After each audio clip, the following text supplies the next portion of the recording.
welcome everyone to another episode of KQLCafe, October 2025. We've had a little break due to conferences, and actually Johnny and I have been quite busy with some things we'll talk about in a few seconds. So the agenda, as usual, is we'll first talk a little bit about what's new in KQL land. We have a couple of updates for you that you want to take a look at later as well. Then we have our guest, Johan, and as usual, something to learn. Johnny will talk about time, what is it? Timestamps, converting. Timestamps, yeah. And last but not least, we'll share something we've been working on related to KQL this month. So let's get started. First of all, as I mentioned, Johnny and I have been on a roll, and it's only a few days counting. Actually, first day in a week from now, we're kicking off KustoCon. And yeah, for everybody who's interested, you can either join on site if you are in Switzerland or you wish to travel to Switzerland. In the morning, we'll have a workshop led by Johnny and Bert-Jan Pauls. And in the afternoon, and that's going to be online, so for everyone to participate, we have a number of cool speakers and sessions available for you. So if you haven't, and if you can make it, it will start at 1 o'clock our time CET here in Europe, and we'll go through about 8-ish in the evening, and here you see the schedule. So if you're interested in either joining all the sessions or any of them, please go to KustoCon.com. There you find more details and also the registration link. Registration will go as usual through Meetup, and there please be careful to select the right registration link. We have one for the online experience only and one for the in-person only. Good. So one thing I'd like to highlight that came across my daily KQL diary that I'm maintaining is an article from Mehmet. Mehmet has been on the show earlier, and he started off a nice project around the Microsoft vulnerable driver Blocklist. For those familiar with the case, Microsoft used to publish this on their online documentation. So there were already various solutions to basically, scrap the website and convert it into JSON, etc. Mehmet's little project here basically takes that effort away. So first of all, he created an interactive website, but he's also basically downloading the zip file that Microsoft now publishes as part of the app control solution. And basically, he has a GitHub action that basically downloads the zip file and then converts everything into a KQL consumable file, meaning a CSV file. So that basically means that if you, after hunting for vulnerable drivers, you can basically run the following query, and it will basically use that exported driver list, and you can run it against your endpoints. Another topic I'd like to highlight is a couple of detection scripts that Robert van der Dele wrote around Azure Arc and VMs. Basically, if you open the link, you'll find those 4 queries. They basically use various sources like the Azure Activity Logs or even the Defender for Endpoint logs. So yeah, give that a try if you have any Azure Arc servers or VMs in Azure. Here are another couple of detection rules that might be of interest for you. Next, Rotrand, he did it again. He has released another advanced edition of his Must Learn KQL book. So if you like his content, if you happen to have the first book already and you learned a lot from them, and if you're interested to expand your knowledge into one of the topics listed here below, like enhanced operators, time series analysis, working with JSON and regex, you most likely, because I haven't honestly bought the book yet. But yeah, give it a try, take a look. You also find on his GitHub repository some examples, etc. Then, although not pure KQL, but let's call it an interactive way, and you will hear a lot from Microsoft in the coming weeks, probably around graph and visualizing things. I'm pretty sure Henning Rau, during our KustoCon, will also talk about that. Actually, Henning already spoke in an earlier session with us about the efforts from Microsoft in Azure Data Explorer, but now, as you can see, also in the Defender XDR suite.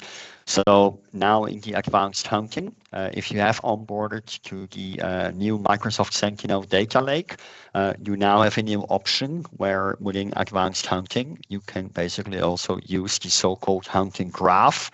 And yeah, when you select that one, you're not getting, the opportunity to enter KQL codes, but basically you get the opportunity to find connections between edges and nodes in a very interactive way. So you definitely want to take a look at that one as well. Yeah. There's also a lot of cool content being produced at the moment. I believe John Lambert also made some graph views, because Microsoft will announce a lot of things at Ignite. Also, if you look at the Twitter or the LinkedIn of John Lambert, you see that there will be multiple graphs, and they will be layered on top so that Defender and agents and all the goodness can understand it. Like I said, visit the pages of John and you'll see a lot of cool things.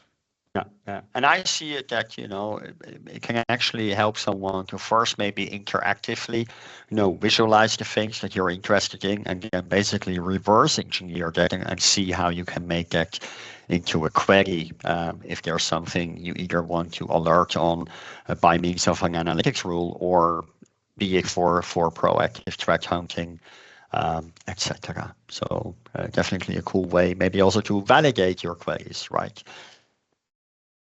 Next topic, PowerShell Kusto schema tools. So I bumped into this GitHub repository from Laurie Rhodes. He wrote a whole collection, basically a PowerShell module around, messing around with Data Explorer, exports, imports, Event Hub, Microsoft Sentinel. So if you're into this side of work, definitely take a look at what he has published here. And actually, Laurie, although a little bit far away, but March is coming soon, so we'll have Laurie in our show in March, where he will definitely talk in more detail about all the things he's doing here around the Kusto schema tools and even more. Again, I hand it over to Johnny. Yes, cool, Alex. Thank you. So I didn't have a lot of content yet to share about this, but there's a new table for the disruption and response events. And if you look at the preview page, you can see that attack disruption will have some new features. It's if you look at there, you can see that it has safe boot guard, where it disables safe boot or group policy access being blocked, because Microsoft saw in a lot of previous things that what adversaries do is they like to use group policy to deploy things, to deploy ransomware. So there are 4 or 5 new attack disruption features, and they will be logged in the disruption events table. Sorry, disruption and response events, because it's both. As you can see, this is a small snippet of what you can see. If you go to the page, you can see the other events. If you can go to the, thank you. Yeah. No, it's okay if you go to the next one. No, let me add something here. So basically, the philosophy here is basically where previously you would have find any actions that the system took within individual tables. So in Defender for Endpoint, you would use the device events table, and there you would see like, oh, blocked this thing or disabled user account locally. This table basically helps us to better, have all the events into one table that relate to a specific incident. So the idea is that you don't have to go now across in the future across multiple tables per se, but basically, as it says, it has everything that's related to a attack disruption, basically consolidated. And that we have also very good auditability and visibility into, what has the system done as part of the automatic attack disruption. Yeah. Good. Then move on to the cloud aggregated events, Johnny. Yes. So there's a new table, the cloud aggregated events, where all the good event logs are correlated. In the past, you had the logs in your Sentinel, but those became quite heavy, because if you have all your shares in there, if you have your usual home drives, you could also sync them to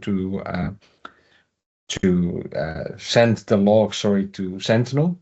And now with this feature, you will also have an aggregated log of storage account, shares, blob access, which is real nice. And you can use those to hunt for exfiltration, for success, for a lot of failures. There's tons of use cases which you can see in there. If you also go to the next page, Alex. And this is an example. If you go to the page for the feature, you will also see that one of the recommended queries is one to discover anonymous access to blobs or to files. And this is a good way to find if you have any storage accounts or any blobs with anonymous access enabled and also being used. So it's a real cool feature, and it also will save you quite a lot on the ingestion side, because if you add the transaction logs and the reads and the writes, then it can get quite heavy. Cool feature. So important to highlight. So for this log to be populated, you need to be onboarded in Defender for Cloud, more specifically into the workload protection for storage. And once you have that enabled, this table basically, as it says, free of charge for 30 days, will be available in your advanced hunting in Defender XDR. So it's not something that will pop up in Sentinel and incur ingestion costs, as Johnny highlights, which you will do through the diagnostic settings typically. But this is basically an aggregation of, the activities you probably want to know about, like you see here.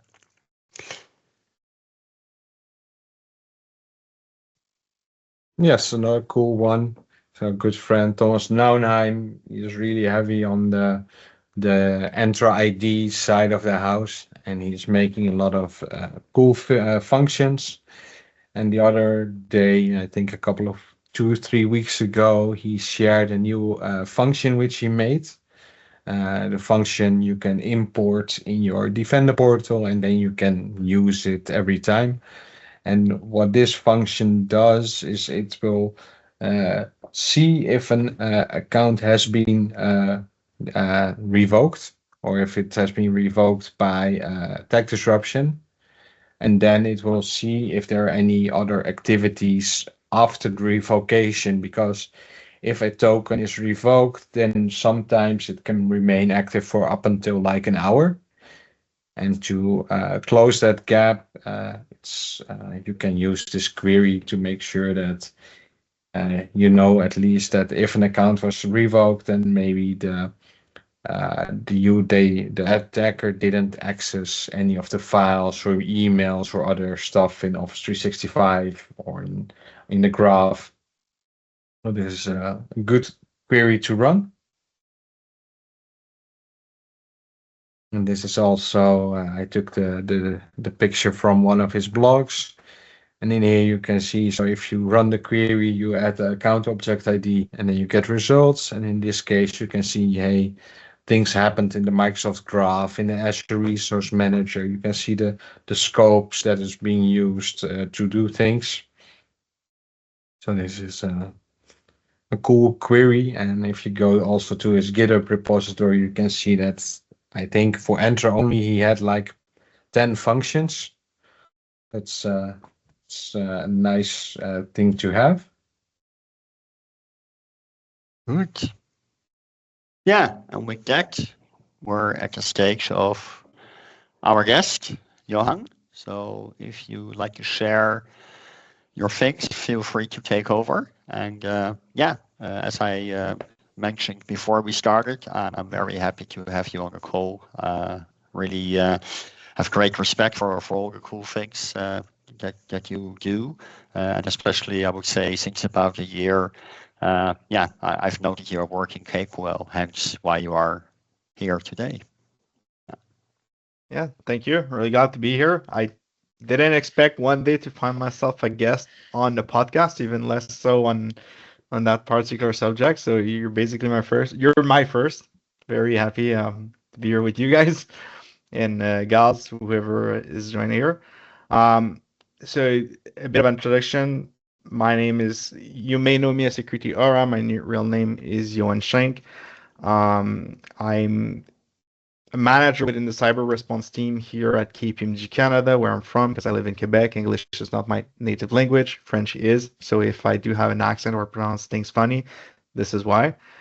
I've been in the cybersecurity space I've been in IT in general for like a bit over 10 years now, and half of it in cybersecurity. I started in IT support, then security administrator, and then I went like full-blown cybersecurity when I joined KPMG. So I do have a lot of like technical background.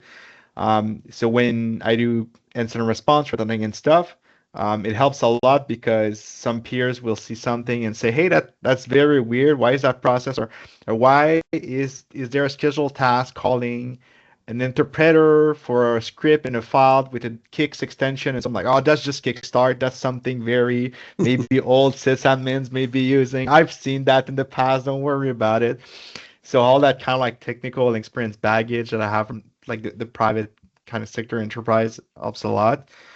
I've been diving into KQL and more so the Microsoft security stack, so Defender XDR, since on some for probably 3-4 years now. Mostly because I also assist our SOC in supporting the operations. I lead our threat hunting service offering, which is mostly centered around the Microsoft security stack.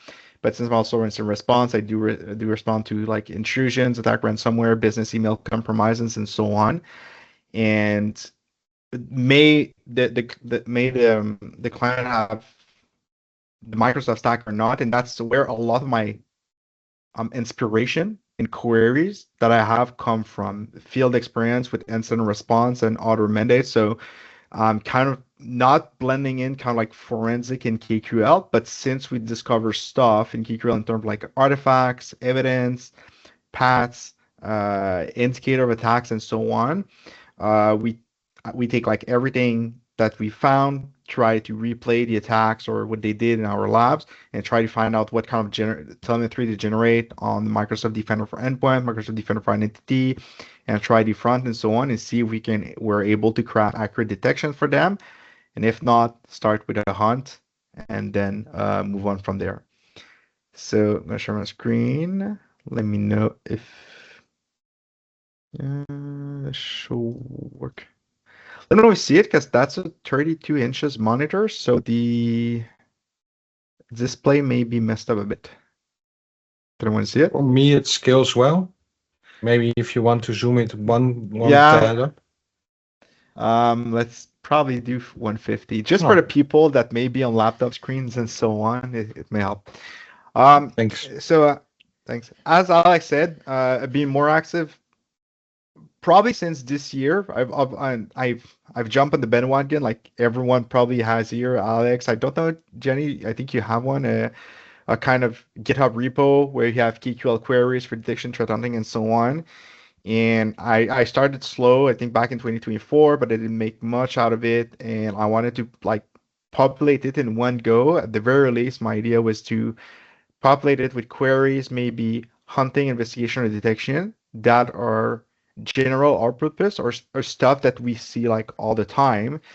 And I was like, hey, you know what? I'm just gonna do like Matt did with his 365 days of KQL challenge, but I'm not an absolute madman like he is. So I stuck to 100 days, and even there, with like, family, kids, work, and so on, you have things that happen here and there. And I think I missed 2 or 3 days overall, which is still good, but it is not an easy challenge to do. If you want to do it, go for it, but I'm never going to do it again. I'm going to find another way to contribute.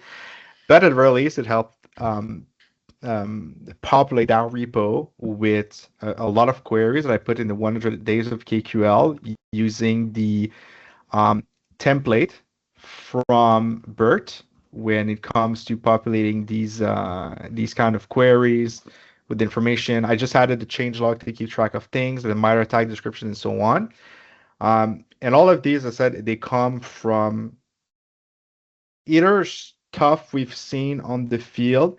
A lot of these come also from incidents we caught in client Defender Central instances where they were not explicitly alerted on.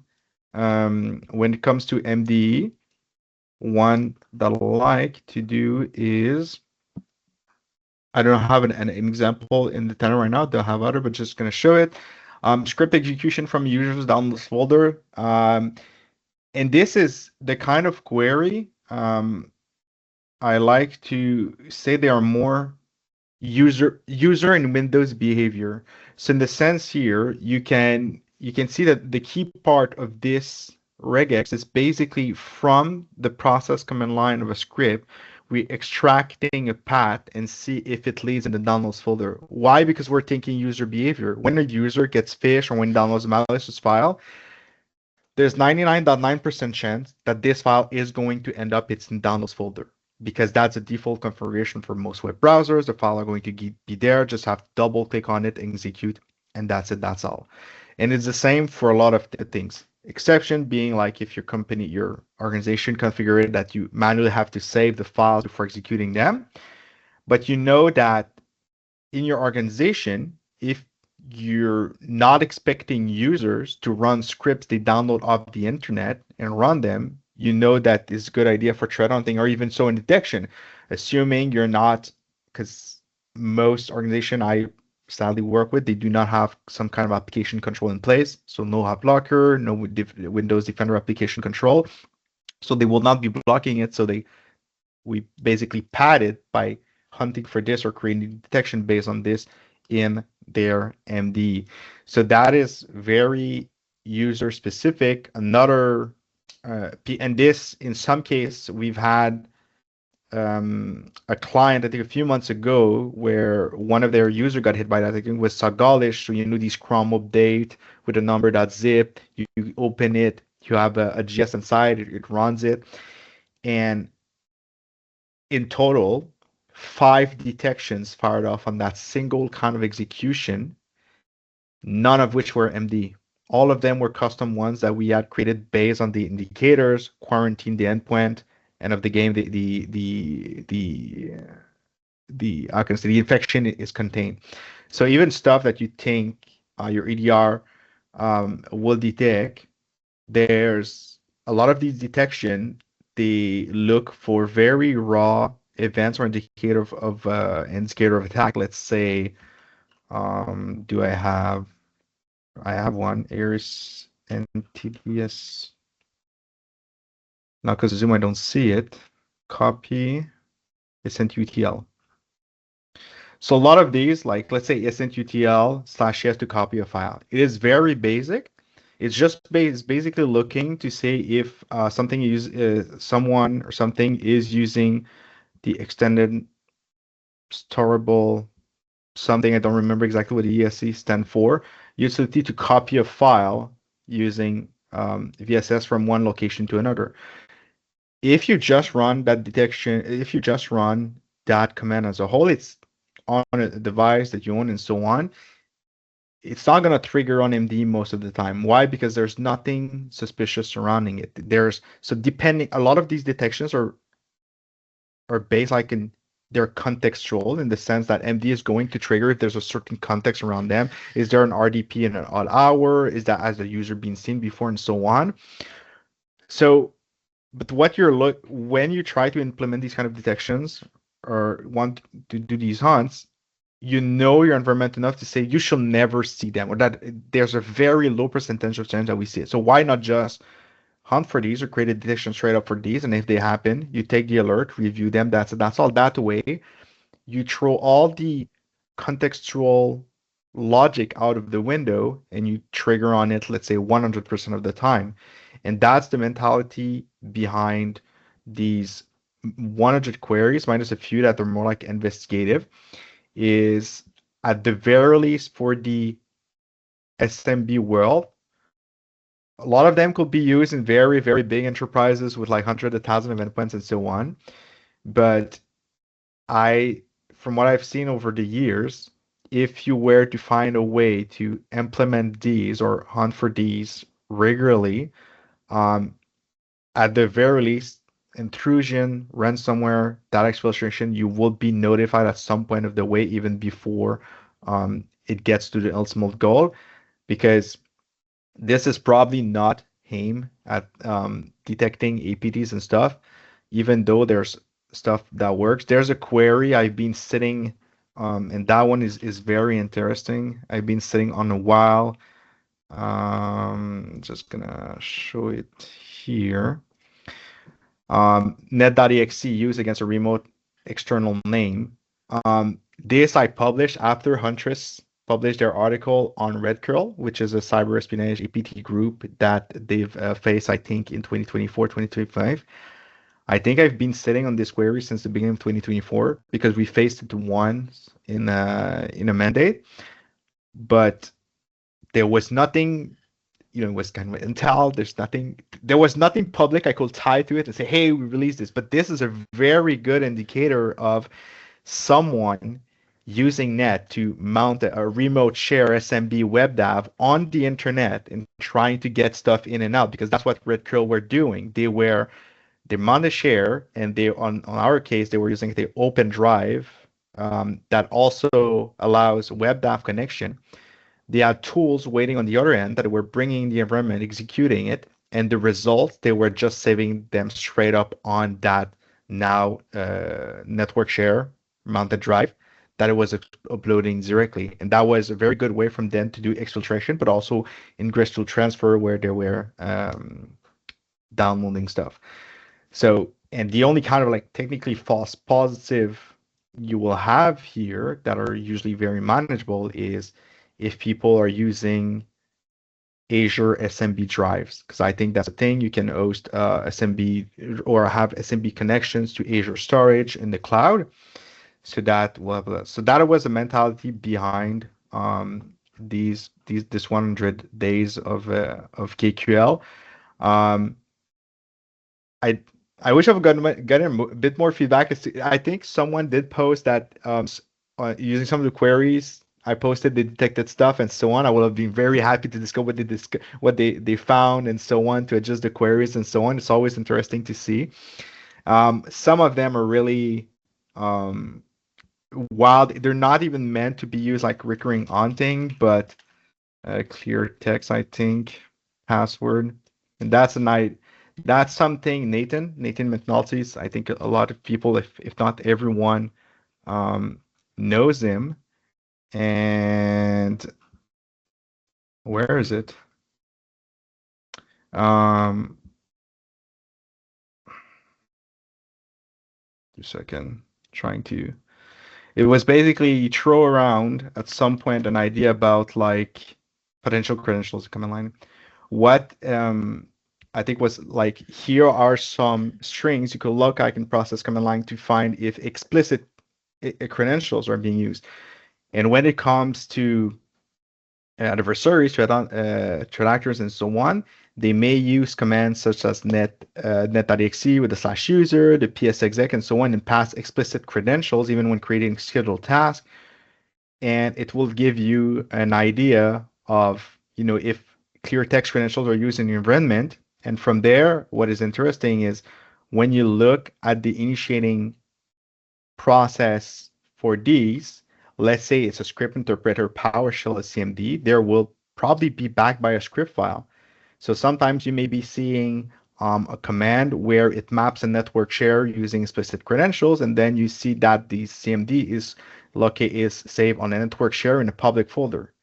And you're like, right now, if threat actor goes in, everyone has access to that public folder, just do a find string / and then puts a password or whatever, will end up finding that script file and the credentials on it.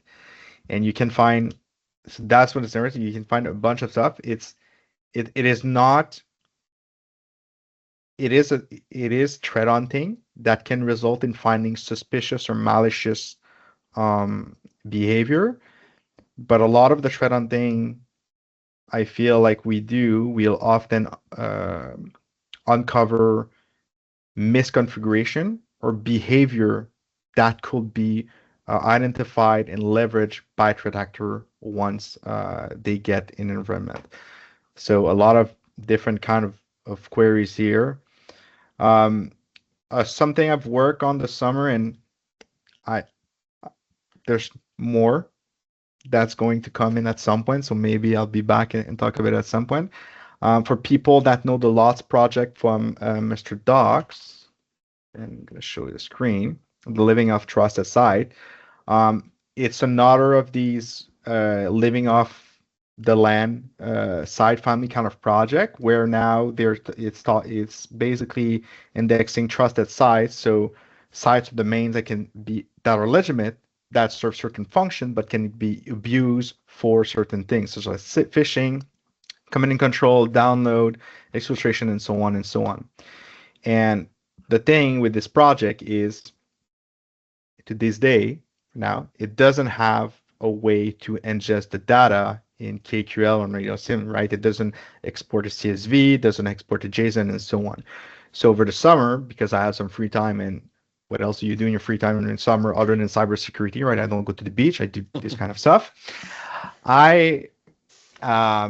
Docs was great. It was very helpful. Did a full export of the database, the backend, which I converted to, and now you can see there's the dead conversion because there's a hint in it, to a CSV file that can now be imported in KQL, and you can use it to hunt if needed. So I have the KQL here that I can just, I'm going to go in Sentinel. I'm going to boost the view, I think, because it's going to be super small. Is it okay? Do you guys see? Okay, cool. Perfect. Right. Run it. And then you get everything. And then from there, similar to the Lolbas project where you ingest your CSV or the JSON, you have your file name. All I could do is probably, I'm just cleaning up the website, because you'll notice that some of these websites, the way they're put with the stars and so on is just not going to work if you try to do some simple matching. So I'm just reworking the website. I'm just going to distinct website afterwards. I'm a power user of the distinct function for some reason. I don't really use summarize count by or whatever, but a lot of this I use. Oh yeah, sorry, I could have put the links too. And now it's all cleaned up. And then all I have to do, device network events, where remote URL as any of these. Time generated. And I gotta have my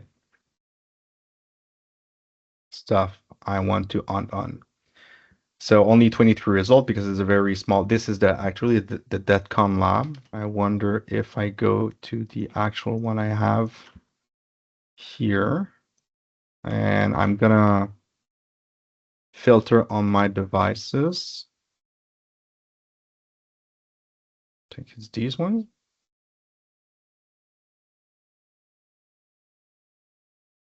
Yeah. Anyway, a lot of stuff here.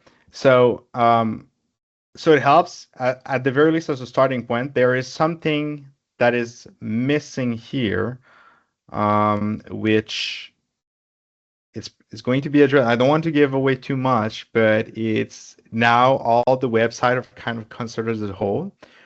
And obviously you get your stuff like SharePoint, your Live, your Windows.net, your GitHub, and so on. So it's very wide, right? So one of the way you can already from the get-go try to filter that down, because a lot of this is web-based, is say, okay, I'm going to exclude my, I don't think I'm running this anymore, Firefox.exe. I'm going to cut down on these web browser and only leave stuff that is not web browser based and have these.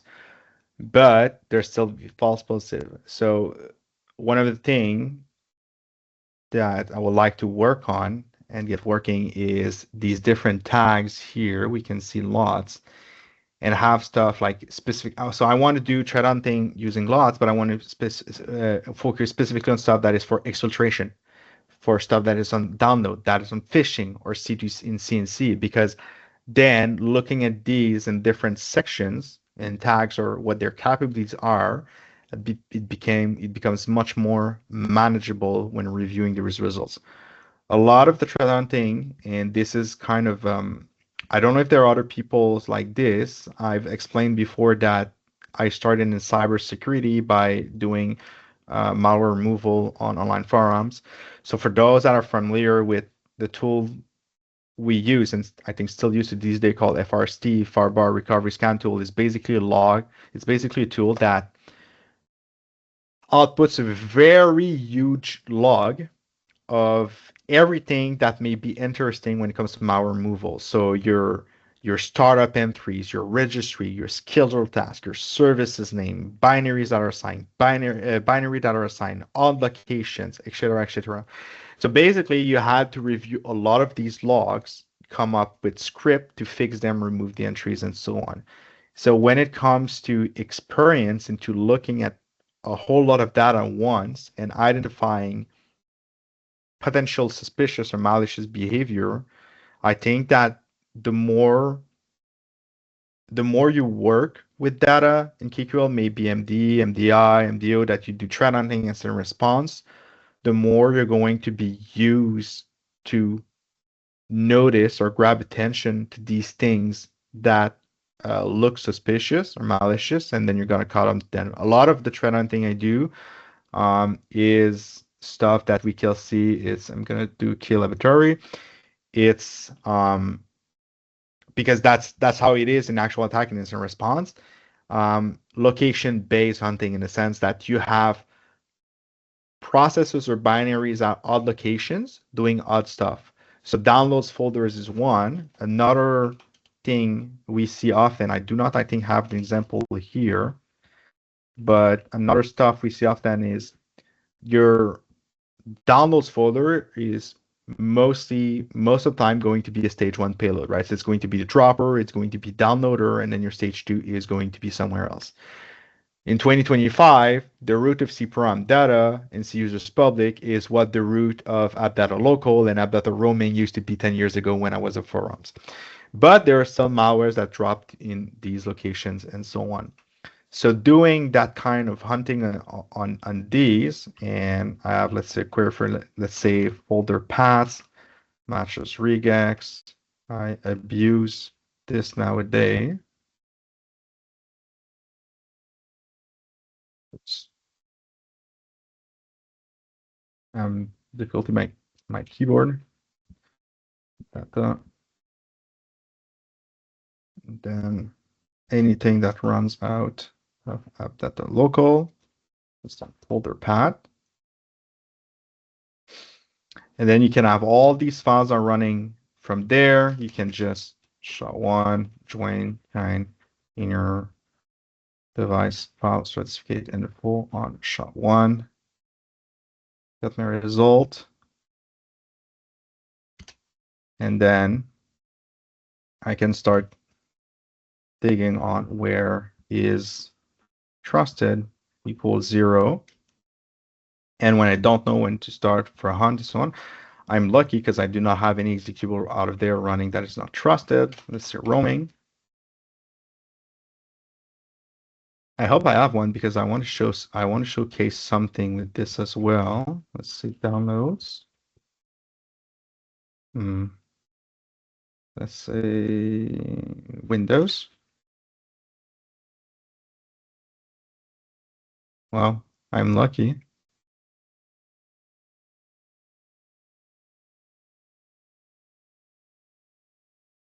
Package cache. CS Falcon uninstall tools. Right. So that's all right. So that's interesting because it's probably not obvious to see, and it's something that me and I don't know if he's there. I don't think he joined. Me and Mehmet were discussing previously past week, and I don't know if it's a subject that's been discussed in the past. Is how much can you rely on device file certificate info? I've built a lot of thread hunting queries based, on whether binaries are signed or not, if they're trusted or not, and so on. And there's a lot of things I've noticed with device file certificate info. First of which is even though, and I can show you here, device file certificate info, where time generated last 30 days. Oops.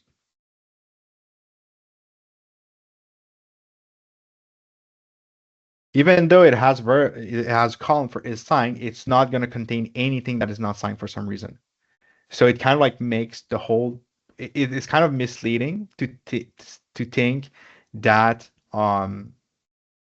it will also hold records for binaries that are not signed. So if you do, for instance, that query, and you get the results.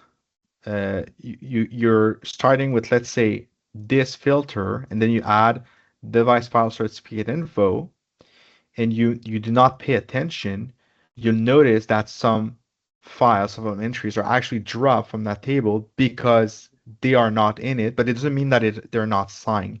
There could be multiple reasons why they're not here.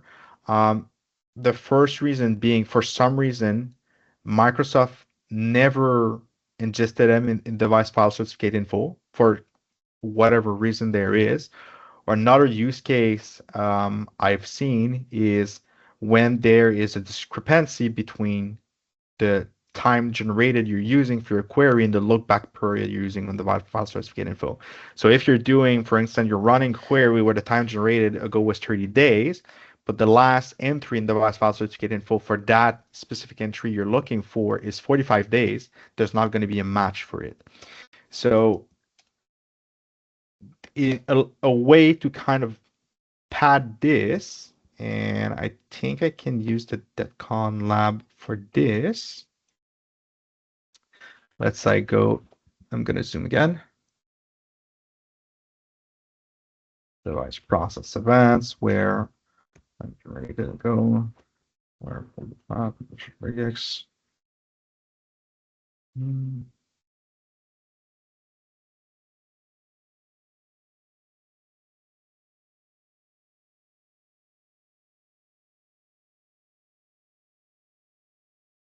Oops.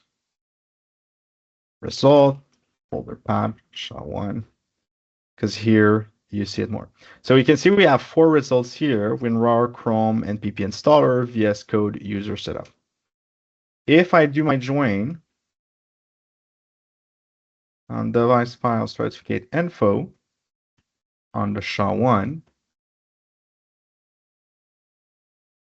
I can see that I only have 3 results. So one of them dropped. So if I modify, I think it's for left outer.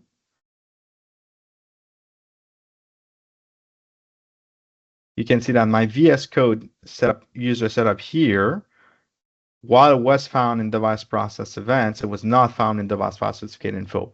So that kind of hints at me that, oh, you know, the file is not signed, so it's of interest. I'm going to investigate it until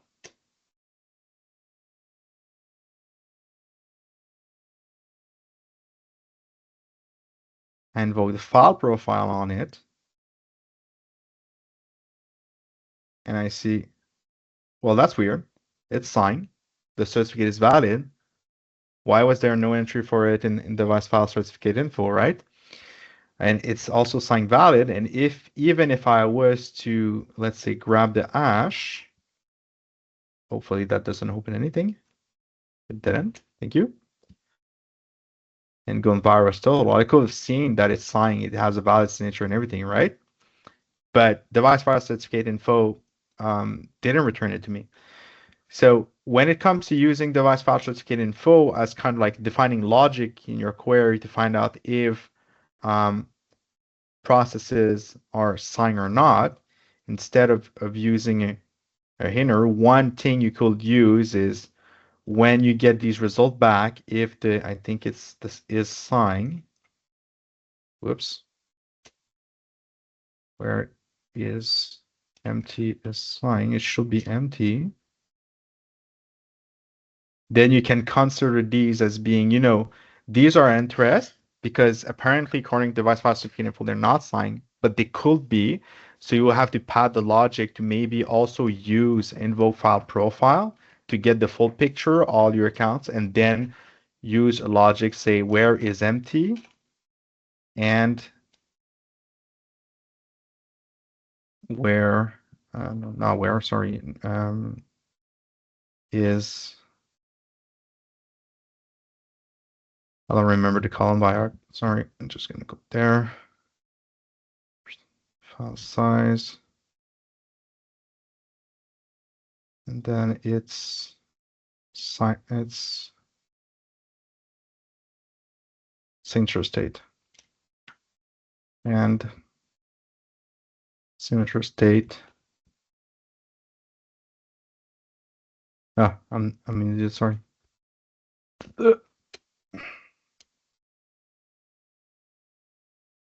Not equal sign valid. So you could use something like that to try to actually find files that are not signed. And once again, there's an added layer of complexity to this, because if you go back to here, now we're lucky, but let's take a look at that Chrome setup. Starting here, which is information from the device file certificate info, you can see that there's no information for it. Why? Because the profile is missing in the table. So should you be getting in the output of your query something that is not in device file certificate info and does not have a profile available, you will still need to treat it as something that needs to be investigated, because you cannot be sure that it's not signed until afterward and you do some kind of like manual verification validation. So this is something I've noticed quite recently. This is why I think it's it can be hard. A lot of stuff now relies not relies, but a lot of good detection are hidden behind whether the binaries are signed or not, and even device process events. And I don't think I have an example I discussed with Mehmet, but I think there's a distance initiating process, and then there's a signature status, and then you have unknown and unsigned. So let's say where initiating process signature status equal unsigned, and I'm gonna get my results back. I have no idea what. Okay, because I click on this. Good. And I'm gonna just thank initiating process signature status, and I'm gonna get my hash. If so, down to 12 items. And I could probably just do it manually, I guess. Tail scale. So that one's right. You will end up seeing that sometimes actual binaries that are signed will return as being unsigned for whatever. So here's one. Google LLC. Sign, certificate valid, and so on.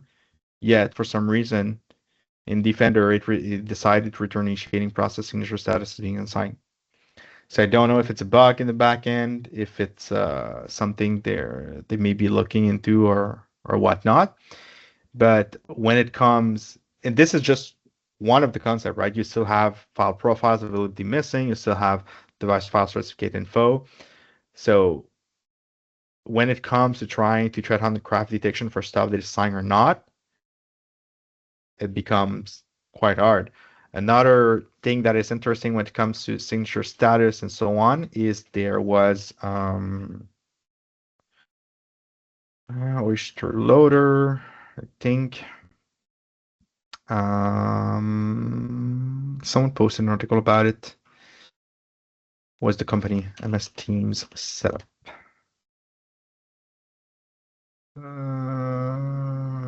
It was the not signed by Microsoft Teams setup installer. Yeah, because I actually, one thing is certain, because we caught it at a client before there was any information available about it. Someone detonated at some point, I think 2 or 3 days later in the sandbox, and showed up ends on keyboard activity that followed. And afterwards, there was an article that came out that basically explained the whole chain. And then Microsoft came, I think it was just only a few days ago, they came out and say that they revoked like 200 certificates and so on for this. And they were one of the, I'm trying to find, it's not Arctic Wolf, Blackpoint, I think it was Blackpoint. Yeah. One of the idea in terms of detections and so on, I don't think it was them. The first article I've seen, and they were the first, I think, to publish in campaign, is look for short-lived certificates, because these are signed with certificate, I think, that are valid for 72 hours and so on. So the thing is, when it comes to device file certificate info, can I just reuse the logic I have here? Distinct SHA-1 and so on. And I could just do project order. Just want to see the folder path, the SHA, the signature, certificate creation time, and the certificate expiration time. It will definitely not work here, but you could do like extend, I think it's extend time diff, and then it's time I don't use daytime diff, days, and then I don't forget, I think it's certificate expiration time and creation time.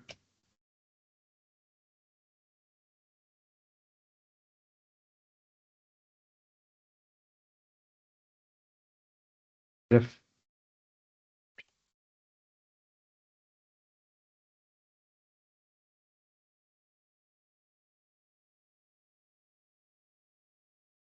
Yeah, so days, and then you will basically be looking for, let's say, where the time difference is lower than 3, for let's say, that doesn't sound right. So we're then 4 or 5, but there's no example in that tenant. So you will be hunting for this, but once again, it relies on you being able to get the file certificate information for these processes.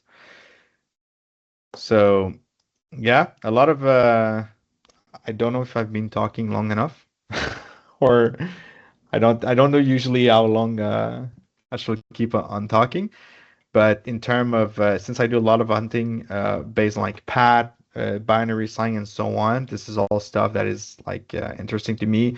Other stuff, if you're able to get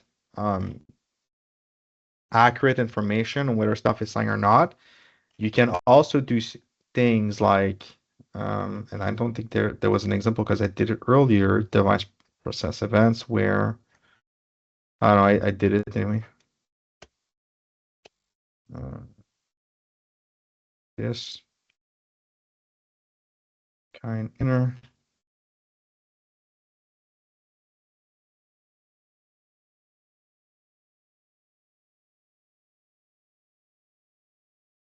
So find kind inner and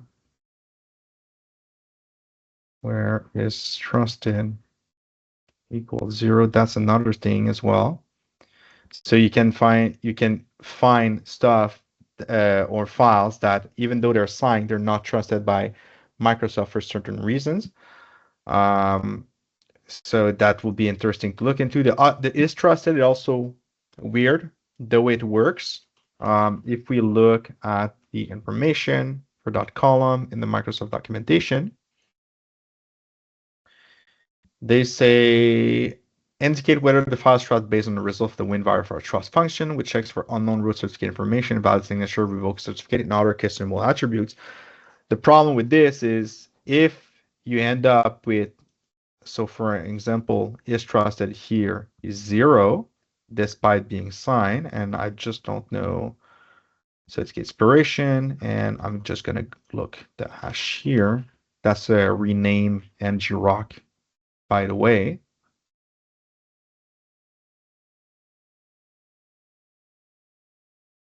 I don't know, I guess it's signed. That's I guess embedded cert.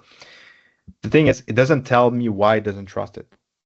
And there's been times where everything is good. Even if you run sig check against the binary, everything returns like the all good, all okay, it's signed, it's valid, and so on. But for some reason, Microsoft applies some kind of secret sauce in the backend that says it's not trusted.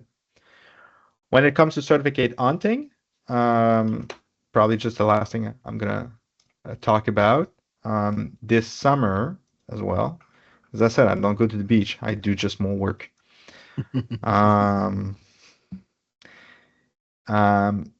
Squibbly-Doo, which you may know as the guy that reports a lot of certificate and tweets about it all the time. He's doing God's work. It's so helpful.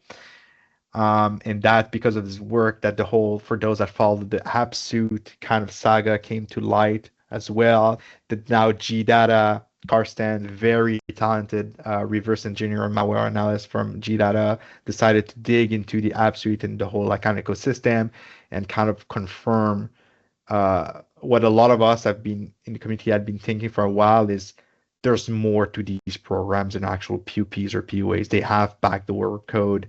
They are persistent. They can execute remote code if they were given instructions for C2 servers and so on. And I've been in this domain for a while now. Obviously less than you, Alex and Gianni, because you've been probably, I think, in it for you're way more experienced than me, and I'm still young at heart, I like to think. But when I was on forum and I was dealing with PUPs and PUAs, it was clear what PUPs, PUAs were. Right? At some point, we consider like for those that remember, the AVG's PC tuning tools to be PUPs and PUAs. This is and what we are seeing with the AppSuite, Let's Compress, and so on, it's more so than simple PUPs, PUAs. So all of these, like let's say, like these AppSuite stuff, and even like the Let's Compress, which is like a stupid thing that basically lets you compress files and so on, despite them saying that they do not capture, everything is done locally. Squibbly-Doo and other people prove that the files are actually uploaded to remote endpoints. So technically what it means is you're working at a company, you just need a simple way to let's say not compress but transform a Word file with, let's say, sensitive information into PDF. You Google Word to PDF, you download an app suite, and not only does your file get sent to a remote endpoint you have no idea who's behind, but you're also just install a piece of software that would probably give remote code execution to an attacker behind it on an endpoint. So imagine all the data the people that have right now, even remote code execution aside, just the fact that it's being uploaded somewhere in the cloud while they clearly stated back on their website that they don't do this. Who's behind this and siphoning all these files that are being uploaded, and what can they get from there, right? It's a bit scary thing. So one thing it did is different for endpoint, I think. Now that Squeebly is exposing the SearchCentral database through a CSV file is available here, SearchCentral API downloaded CSV, we can actually download it and use it to try to find, I don't have any example here, I think, to find, where is it? So many tenants, I don't remember where I'm at. Okay. It actually is going to work here. Right, and I'm just probably going to keep it here because I don't want to crash the, and I don't remember the last time, honestly. I may not have it. Yeah, I don't have it, but then it will return you, let's say, all these dropper files in downloads user folder based on the certificate if they were reported to SearchCentral or not. So that's another way of using externally available data, and there's actually two ways to use that query, and I explain it on my GitHub, I think. If you want to use these queries as an accurate detection rule, you should have a condition for the cert serial matches cert report. So the serial, the certificate of your file, the process you observe in your environment matches the one in the SearchCentral database, because that is definitive proof that it's using the same certificate that was reported in SearchCentral and remove. However, if you do not do this, you can use it for hunting, because you may find file signed by other certificate of the same signer if multiple certificate was requested. So that may be useful for detecting new variants or new payloads, droppers, whatever, that were signed with these certificates. And once again, don't know if I need to keep on going or if just go on. I'm really enjoying it, and you confirm to me. You mentioned it earlier. Sometimes people might ask, why should I invest time internally or externally in proactive hunting? But like you say, you also might not per se, detect a real threat, but you will detect maybe behaviors of people. Like you mentioned, if I would find some of these, tools being downloaded, if I were a company, I have to ask, why are users searching and probably click on the first hit on their Google result and just download to convert to PDF, right? Yeah. Why does my company not offer a simple way for users to convert PDF? Maybe we have a solution already, but people don't know about it. That sort of things. And there's nothing preventing them from doing so. If there's no app control in place, there's no Windows Phone Application Control, App Locker, and so on. Or they have some of these applications don't even require admin rights. If their they are installed user mode, it still have a piece of software malicious that runs on endpoint. So as you said, they're not aware they need to go through tech support, the hotline, the SCCM or Intune catalog, and so on. All they know is, I need to convert a Word to a PDF right now. I'm going to take the first result in Google, not the best or smartest idea in 2025, install a piece of software, and that's it. That's all. Yeah. So these app suite and so on. Users. If admins. I see drivers being downloaded, right? Oh, I need an HP Dell driver. There should be a driver repository internally, but probably there isn't. So, what do people do? HP XYZ, again, click on the first link and just, use one of those scamming driver download pages. Really good. Yeah, no, go ahead. Don't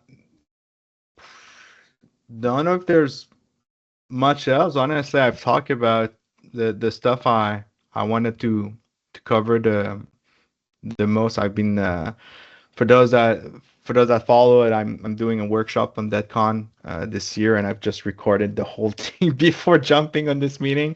I really fast, quickly, and Is so that on. DevCon that takes place actually on the 7th and It's 8th? No, 8th, 9th? Yeah. Yes. Yeah, 8th and 9th.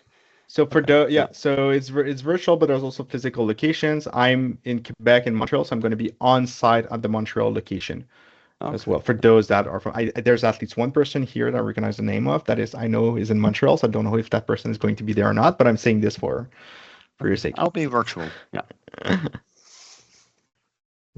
Cool. Good stuff. Yeah. I like the lots project. I also shared my query in the chat. What I do is I used it to compare the cloud app events for people uploading files to them or downloading. Oh, that's nice. Yeah, that's why I want to make it easier that you don't have to go through that whole like kind of like additional maybe processing the file and really have them in distinct categories. Yeah, my bit is kind of over because I think I've been hearing banging on the door for the last few minutes. So I'm gonna be back. Good. Ooh.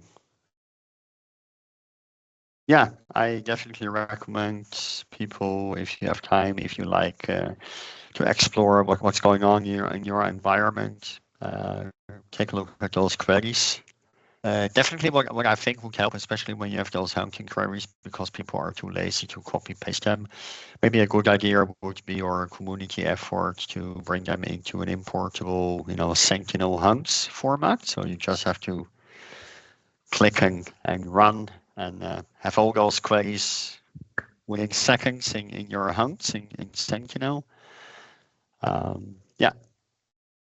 I have definitely executed one or more of your published queries, especially when you did the 100 days back then. And yes, I agree, it can be exhausting. That's why I've never even thought about doing something like that. Yeah. Cool. Good. And I'll grab the screen. Yeah. So thank you, Johan, for sharing your insights. So for my side, I want to do a bit of learning KQL, and what I saw is that a lot of times timestamps don't match up in data. So I made a small query to test some converting of timestamps. So let me share my Defender window. We can do it in everything else, of course, but for now, basically, in Defender, let's make it a bit to be sure. So basically, what I did here is we have some timestamps, and by default, the documentation of Kusto says, "Hey, we use 8601." Then there's also the RC 850 and the 822. These are supposed to be supported by default. So I wanted to play a bit around with these, and I also added a nicely formatted Nginx log and also a Cisco syslog, but basically most syslog timestamps look like this. So to play around with it, I made a table, so we have the description and the column. What I want to do next is to see what are good ways to parse them. So basically, the first thing when I want to parse timestamps, I basically use the to-date time. If we do this, see, we do the to-date time, and I also use the case operator to validate that my test1 value is the date timestamp I set. If it matches, then it's true, else it's false. And if we look at this list, we can see we have a nice, why doesn't it want to sort? We have a nice list of a lot of truths actually, which are already formatted quite nicely. So we have also the RFC 1123. So here we already have some good hits. Only we see that the Nginx wasn't parsed because there's a lot of things going on there. The default epoch is parsed, and then the milliseconds not. So we need to fix those. Well, as you can imagine, if we have logs, then a lot of times out of the 21 timestamps, I think there are 6 not parsed correctly. So this is a good way to get started. So if we go to the next section, I took basically the epochs timestamps, and in Kusto we have nice functions in there, so we can use them to make milliseconds, microseconds, and nanoseconds timestamp to convert them easily. So I haven't seen nanoseconds, microseconds a lot in epoch, but if they are there, you can use the function to parse them. And as you can see, if we use the core list to make sure we have the values in a column, we can see with the functions, we can also quite easily match the timestamps. Then the next one is the syslog one, and this one was a bit hard, but I was shoveling around a bit with the data, and what I found out was if we remove the comma, then it already is quite happy. So if you have syslog, the basic step is just remove the comma, and then it's the to-date time can also convert it. So this was also a nice one. And then lastly, if you have like these kinds of timestamps, it's in the Apache Nginx, but there's also other places. We can do it on several ways. On one side, we can use the parse operator to parse out the bits and pieces. Wait, let me just do it like this first. And then we have all the bits and pieces out of here. And then we can use that to in our to-date time. So we do a string concatenate with the values and then to-date time. The thing is with the offset is it's actually also being taken into account. So for instance, if we would say, hey, we're in UTC, I don't know, +7, then we you can here also see that it's also taking the time zone in account, which is quite nice because sometimes there are firewalls give this information, but in the timestamp or in the time generated column you don't have it. But still, if you use the to-date time operator on the string where it has the time zone information, then it will still parse it around. So that's quite good. By default, everything is in UTC because if it's not in UTC, it didn't happen, but it's there. And then another thing we can do is, besides parsing it, we can also play around with regex a bit. So if we take the string, then we say, hey, we want to have the digits here. So we have 2 digits. Then we have 3 characters for the month. Then we have 4 digits for the year. Then we have 2 digits for the hour, for the minutes, and for the seconds. And then we have the time zone, which can be plus or minus. Then we have another 4 digits. Then we have the closing bracket and the end of the line. If this would be in a string, you can also remove this. Then it will also still know what's happening. In this case, it's also making the parsing good. So basically, if you start parsing in Kusto, it's I think the easiest thing to do is to make sure that it's matching the ISO 8601 or one of these two. Also, the month, for instance, is not required. So if we would do something like this, if we remove the time zone and we remove this, then it will still parse. So if you make sure it resembles a bit like this, or like the ISO 8601, then you're good to go with your date time parsing. I think that's the main thing.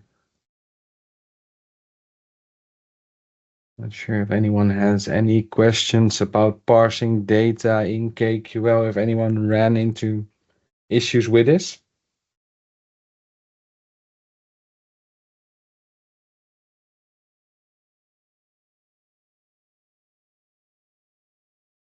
No, all happy campers.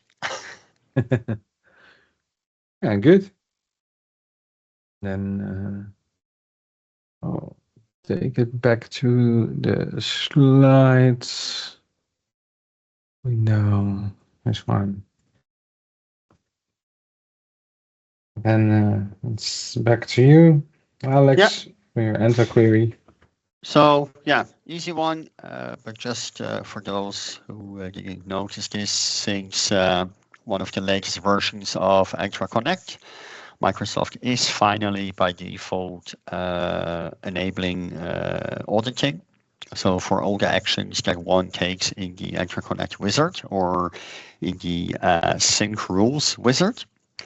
So if you want to know who messed up, filtering on Active Directory OUs or enabled or disabled SSO or made any of the other administrative changes to Entra Connect. A little side note, of course, I would have hoped that Microsoft just includes this when you have deployed the MDI sensor on your Entra Connect server. But yeah, life isn't always easy. So if you want to centrally lock those events, what you have to do or what you can do, as I describe here briefly and in more detail in the blog post, is to basically onboard those servers into Azure Arc. With that, you get the possibility to deploy the security event log collection via AMA agent, basically set up a data collection rule, and you're good to go. And those event logs will flow into your security events table in Microsoft Sentinel, and from there you will have this visibility. And if you like, can also create some detections and know what's going on your Entra Connect server.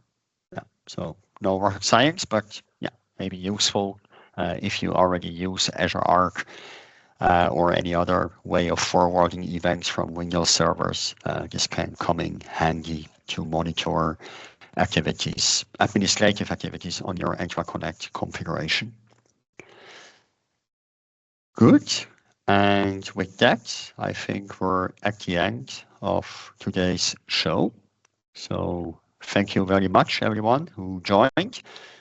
Special thanks to you, Johan, for sharing your experiences with us. Again, my pleasure. Really appreciate your contributions to the community, to the security community as a whole, not just on KQL. And with that, I hope to see one, or we hope to see one or the other, maybe in a week from now on Thursday, 6th November, KustoCon.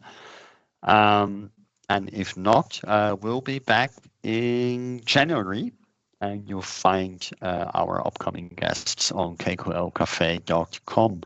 As always, if you have any feedback, like our show, watch it on YouTube, join the KQL Cafe show here.